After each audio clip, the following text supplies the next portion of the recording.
ফরমানি বেশি করে। এমন একটা সময় আমরা পার করতেছি যে সময় আল্লাহর গুনাহ বেশি হয়। সেই গুনার মুহূর্তেও আল্লাহ তাআলা গুনাহ থেকে আপনাকে আমাকে বাঁচাই দিয়েছেন, হেফাজত করেছেন। আল্লাহ তাআলার ঘরে আল্লাহ তাআলা নিজেই আমাদেরকে নিয়ে এসেছেন। আমরা কেউ শক্তির বলে আসি নাই, আমরা কোনো টাকার বলে আসি নাই, আমরা কোনো ক্ষমতার বলে আসি নাই। আমরা এসেছি একমাত্র আল্লাহ তাআলা আমাদেরকে নিয়ে এসেছেন। এটাই প্রমাণ করে আল্লাহ আপনাকে আমাকে ভালোবাসেন। আল্লাহ তাআলা ভালোবাসেন বিধায় আল্লাহর ঘরে আসতে পেরেছি। আল্লাহ তাআলার ঘর এমন একটা ঘর, যাকে আল্লাহ ভালোবাসেন, যাকে পছন্দ করেন, তাকেই একমাত্র নিয়ে আসেন।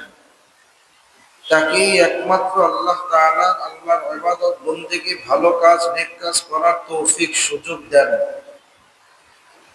সেই নেককার বান্দাদের অন্তর্ভুক্ত আপনাকে আমাকে আল্লাহ তাআলা করতে চান। এই জন্য অন্তরের গভীর থেকে, গভীরতার থেকে মনোযোগ সহকারে আল্লাহ তাআলাকে হাজির নাজির জেনে আল্লাহ তাআলার প্রশংসা জবান খুলে উচ্চ আওয়াজে কালিমাতু শুকর আদায় করি। সকলে একযোগে বলি আলহামদুলিল্লাহ। সম্মানিত মুহতারাম হাজিরিন, আজকের আলোচনার বিষয়বস্তু হলো মাহে জমজম সম্পর্কে। গত জুমায় বলেছিলাম, যদি আল্লাহ তাআলা সুযোগ দেন সামনে একটু আলোচনা বাড়াবো। তাহলে আল্লাহ রাব্বুল আলামিন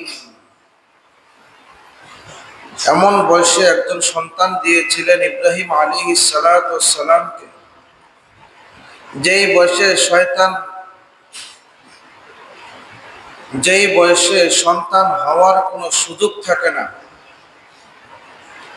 যেই বয়সে সাধারণত বর্তমান জমানাও যদি কারো এরকম সন্তান হয় আমরা হাস্যকর মনে করি যে দেখো এত তো বয়স হয়েছে আবার কিভাবে সন্তান হইল, বিশ্বাস করার মতো না।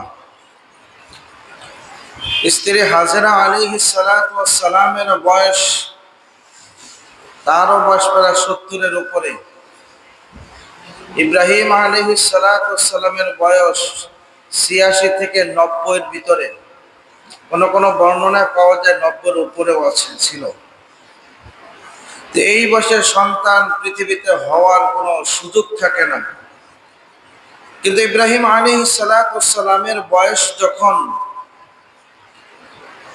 35